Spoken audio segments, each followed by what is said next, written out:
Masalah jadi yang berhubungan dengan ilmu tauhid malah bukawa mana bukawa majinuk baik berhubungan dengan ilmu fiqh wa ma imam bukawa man tidakut itu yang berhubungan dengan ilmu hak wa man ikhwanu dunia dan kedau nak sama dengan dalam mati dulu dari yang muda, Allah mak awak muda mati jangan yang boleh hendak, jangan yang boleh muda. Berusaha awak yakin saya, lawat jauh dulu masa bernilai.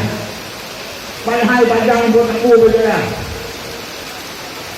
Ada apa presiden abang tu muka muda, tapi muda. Pertanyaan yang terakhir mulai kalau lagi waman ikhwanuka bahwa saudara kata lambunya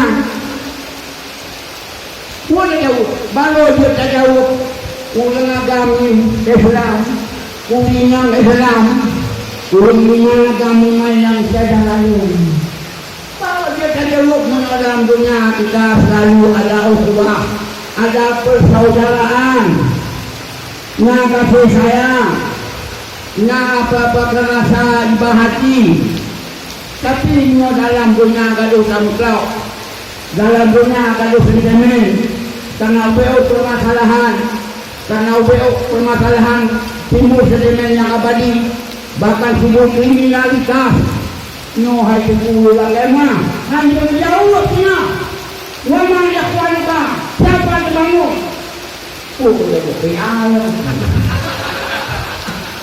PNA dulu, Golkar, alat PDI gitu. Jangan mana? Baru dia jawab menyoknya orang dunia sabi sedang. Oh dia pakai dalam lapangan ban yang biasa yang belum tapi dengan jabatan saudara anda tak kuping kamang deh tak kenal deh